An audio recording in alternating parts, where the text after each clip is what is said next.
Good morning again, Tuesday. Welcome back to Learn to Take Money. Just heading into work again like always. Wanted to talk to you about a couple things. We're going to discuss the FOMC meeting that just took place this morning. Looks like we got another quarter-point rate hike.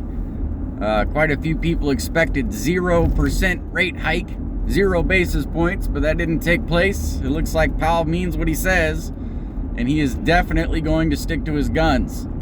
So another quarter basis point increase. What does that mean? Well, that means that rates are going up yet again. Despite the fact that they're blaming rate hikes on the reasons these banks are collapsing, Powell's not going to break. Now, that's good news as far as I'm concerned. So that means we can finally count on somebody to do what they say in the political sphere. So that's nice.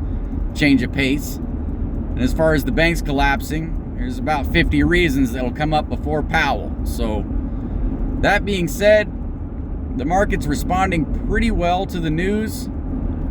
There were actually a lot of people pouring money in this morning thinking that it was going to be a 0, thinking they were going to catch a win. And it didn't quite go that way. However, it's holding up pretty well.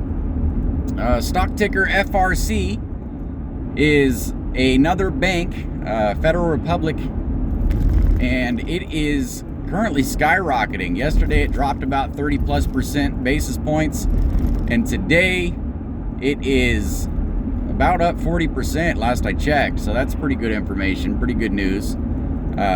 Stood to make a little bit of money there, getting ready to sell it.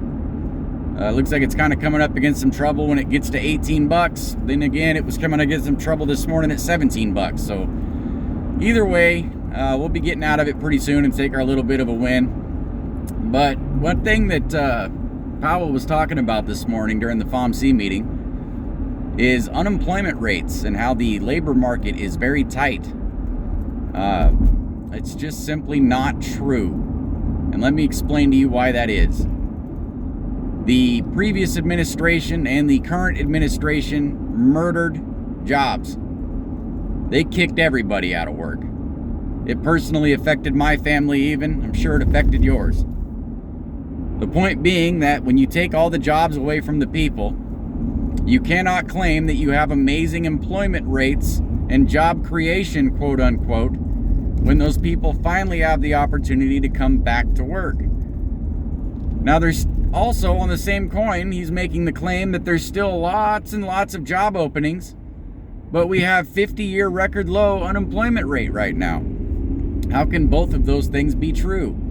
It's not like all of a sudden there's a billion jobs out there and people are filling them, yet nobody's filling them. It's just counterintuitive. So what's actually taking place is that there's less people being counted the way that they used to be counted when it comes to these jobs.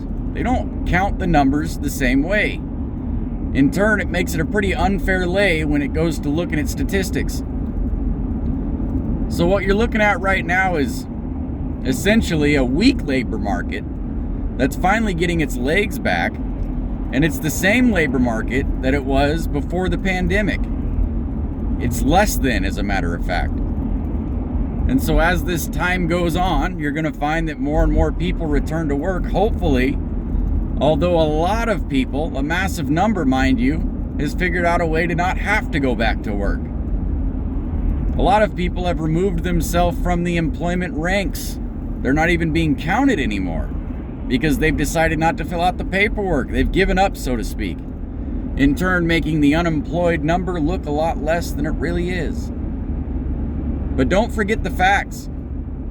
There's still a lot of job openings. Businesses closing every day in massive droves. Banks shutting down. Money disappearing. The market is crashing. It's all coming home to roost, so to speak.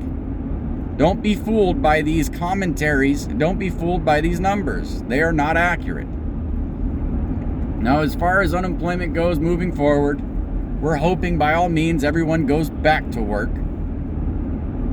We're hoping people create new jobs, sure.